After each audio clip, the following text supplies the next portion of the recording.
अलग अलग दशाओं के कारण अलग अलग प्रकार से नामी आती है। अब तक तुमने काली मृदा, पीली मृदा, लाल मृदा इन सब के बारे में तो पढ़ा है। ये एक सामान्य छोटे लेवल का चीज होती है।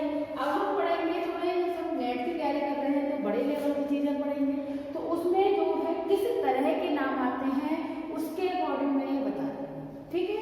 तो अगर हम मृदा की बात करें तो मृदा में हम किस किस चीज को शामिल करेंगे, किस कंडीशन में मृदा का निर्माण होता है, उसके बारे में पहले बताती हूँ कि जो मृदा है वो क्या होता है। सबसे पहले होती है सतही जल।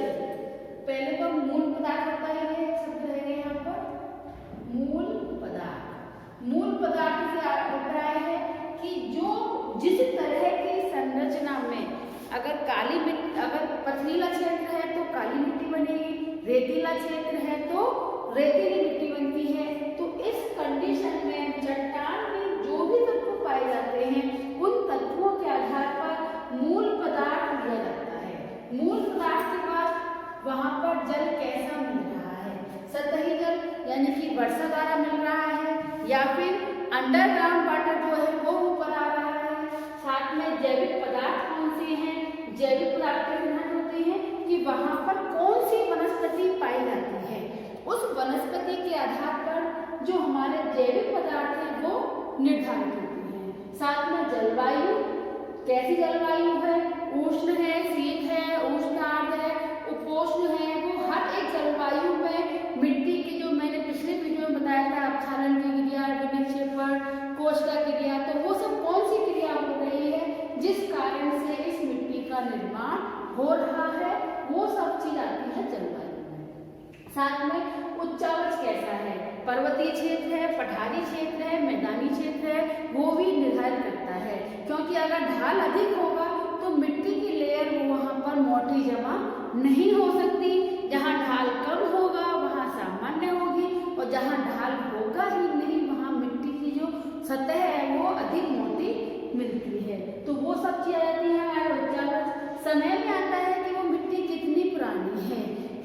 अगर नवीनतम मिट्टी होगी तो उसमें पोषक तत्व कम पाए जाते हैं, और अगर प्राचीन मिट्टी होगी तो उसमें पोषक तत्व भी अधिक होंगे, ठीक है। साथ में वहां पर जलवायु कैसी है उस पर भी पोषक तत्व समय के अकॉर्डिंग निर्धारित होते हैं। साथ में कौन सी जैविक गतिविधियां हो रही हैं, वहां पर कैसे जीव जंतु पाए जाते हैं जिस कारण से गतिविधियां हो रही हैं, ठीक है। तो ये सब चीजें हमारे मुख्य कारक हैं। और जो मृदा है उसको जो है 3 भागों में बांटा गया है।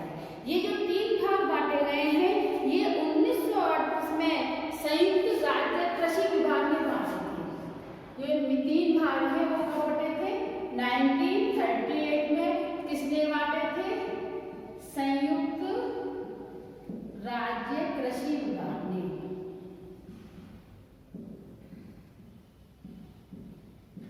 इनके द्वारा इसका विभाजन हुआ गया। उस आधार पर 3 प्रकार की मृदाएं हैं, कटिबंधीय मृदा, अंतरक्षेत्रीय मृदा और अपार्श्वीय अप्रादेशिक मृदा। कटिबंधीय मृदा को क्षेत्रीय मृदा बोलते हैं, इसको अंतरक्षेत्रीय मृदा बोलते हैं। साथ में इसका दूसरा नाम है अंतःकटिबंधीय। कटिबंधीय यहाँ पर लिखेंगे अंतःकटिबंधीय, ठीक है। और साथ में अपार्श्वीय।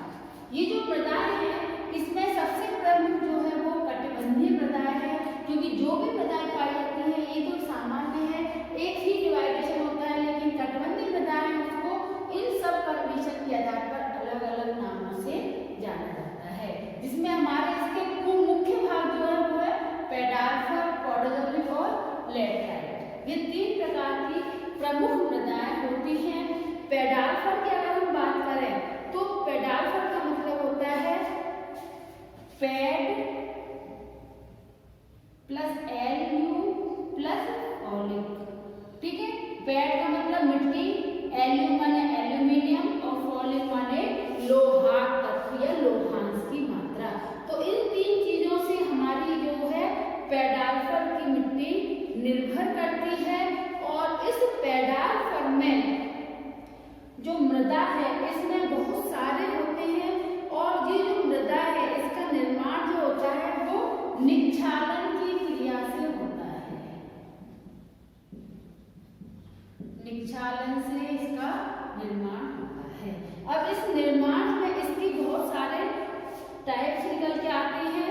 इनमें सबसे पहला है हमारा जो सिंपल, अगर हम पेडाल्फर के बारे में बताऊं तो ये पेडाल्फर जो है ये मिलती है हमारे ठंडे क्षेत्रों में। पेडाल्फर मृदा कहाँ मिलती है? ठंडे क्षेत्रों में, ठीक है। जो मुख्य रूप से कहाँ आता है? हमारा अलास्का, कनाडा और रूस का क्षेत्र और यूरोप के क्षेत्र और एशिया का सारा उत्तरी भाग, ठीक है। अब इसमें जैसे मैंने बोल दिया कहाँ मिली? ठंडे क्षेत्रों में। टुंड्रा मिट्टी कैसी हो गई? हमारे ठंडे क्षेत्रों की मिट्टी हो गई, ठीक है। इसके आगे टेम्परेचर में जैसे अंतर आता है वैसे वैसे मिट्टी का जो प्रकार है वो भी बदलता जाता है। अगर हम बात करें पेडाल्फर मृदा में तो सबसे पहले जो मृदा आती है हमारी पेडाल्फर में टुंड्रा मृदा। जो टुंड्रा मिट्टी होती है वो कैसी होती है? टुंड्रा क्षेत्र की बात है। टुंड्रा क्षेत्र जो होते हैं वहां पर 8 से 9 महीने बर्फ जमी रहती है, जिस कारण से बर्फ में ही मिट्टी का जो सतह है वो पाई जाती है। जब बर्फ पिघल जाती है तो मिट्टी जो है वो अपने रूप में आ जाती है, तो ये ज्यादा अधिक विकसित मृदा के रूप में नहीं की जाती। दूसरी आती है हमारी पॉडजोल मृदा। ये पॉडजोल मृदा है, ये शीतल आर्द्र क्षेत्रों में मिलती है, यानी ठंडे क्षेत्रों में। साथ ही साथ अगर आप कमेंट करोगे तो मैं इसको एक बार और एक्सप्लेन करके बड़े रूप में एक मृदा के बारे में समझा दूंगी, अभी मैं शॉर्ट में समझा दूंगी, ठीक है। तो ये शीतल आर्द्र क्षेत्रों में, टुंड्रा क्षेत्रों में थोड़ा नीचे की ओर जहां पर कुछ शीतलता रहती है, टैंगा क्षेत्र से और टुंड्रा क्षेत्र के बीच का क्षेत्र इसमें आता है, एक बार ध्यान रखना, ठीक है। और जो भूरी जो है, भूरी पत्थर पॉडजोल मृदा है, ये हमारी शीतल आर्द्र क्षेत्रों में मिलती है। ये भी कहाँ मिलती है? शीतल आर्द्र। अब ये कहाँ मिलती है? ये हमारे टैंगा क्षेत्र, टुंड्रा और टैंगा क्षेत्र होता है, टैंगा क्षेत्र के उत्तरी भाग में मिलती है और कुछ दक्षिणी भाग में इसमें सम्मिलित किया जाता है, ठीक है।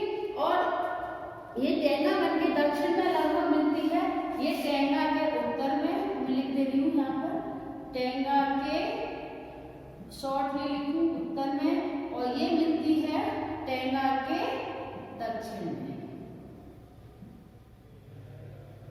अब आती है हमारी प्रेरी मिट्टी। प्रेरी मिट्टी का नाम से प्रेरी क्षेत्र तुम्हें याद हो थोड़ा कि अमेरिका में पाया जाता है प्रेरी क्षेत्र। तो ये प्रेरी मिट्टी है, ये ऐसी मिट्टी है, ये बहुत उपजाऊ होती है, बस एक किसकी कमी होती है? जल की कमी होती है। तो ये कहाँ मिलती है? मध्य अक्षांशीय प्रदेश में, जहाँ पर उप आर्द्र जलवायु होती है। उप आर्द्र जलवायु कहाँ पर? मध्य अक्षांशीय क्षेत्र में, ठीक है। और इसके बाद आती है हमारी उपोष्ण प्रेरित मिट्टी। ये प्रेरित मिट्टी जो होती है ये उपजाऊ, ये भी यहाँ पर प्रेरित शब्द है वो उपजाऊ होगा, लेकिन यहाँ पर क्या है? उपोष्ण।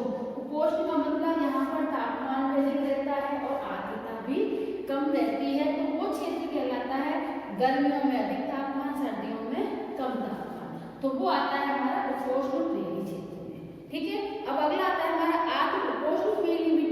ये हमारी निम्न व मध्य अक्षांश में मिलती है, जहाँ पर उष्ण भी है और आर्द्र की जलवायु है, यानी निम्न और मध्य अक्षांश, यहाँ पर ये मिट्टी मिलती है। उष्णकटिबंधीय लाल मृदा कैसी होती है? ये उष्णकटिबंधीय लाल मृदा जो है ये भूमध्य रेखा के आसपास मिलती है,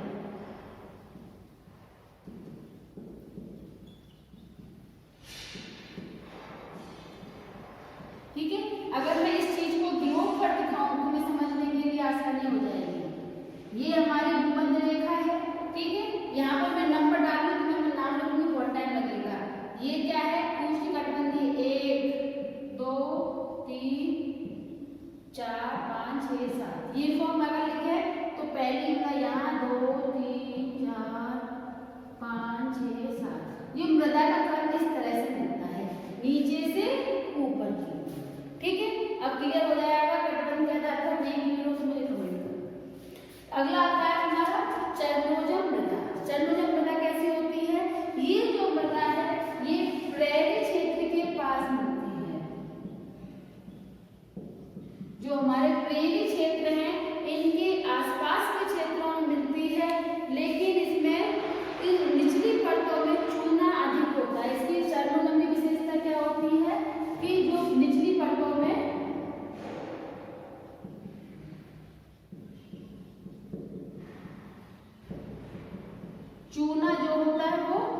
अधिक होता है।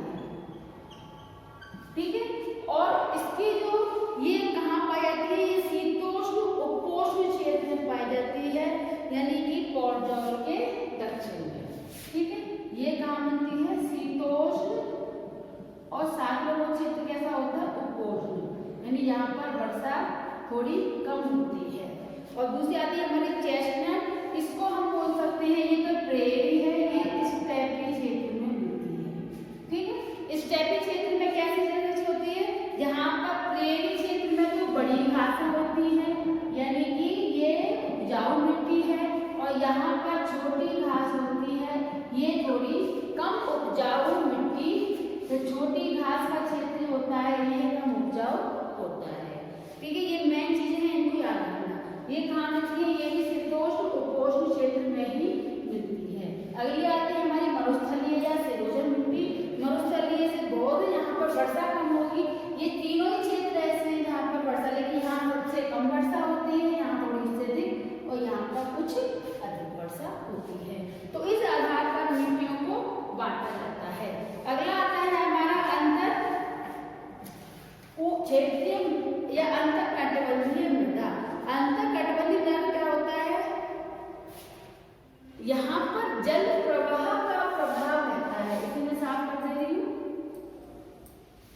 ठीक है, तो यहाँ पर क्या होता है, यहाँ जल प्रवाह का प्रभाव होता है, जिस कारण से यह मिट्टी पूरी तरह से प्रभावित होती है, क्योंकि जल के प्रभाव से इस मिट्टी पर प्रभाव करता है। ठीक है, और इसके अंतर्गत वाटर लॉगिंग होती है, यानी कि लवण और चूना बह जाते हैं। वाटर लॉगिंग के कारण इसमें से सारे लवण और चूना बह जाता है, इसे बोलते हैं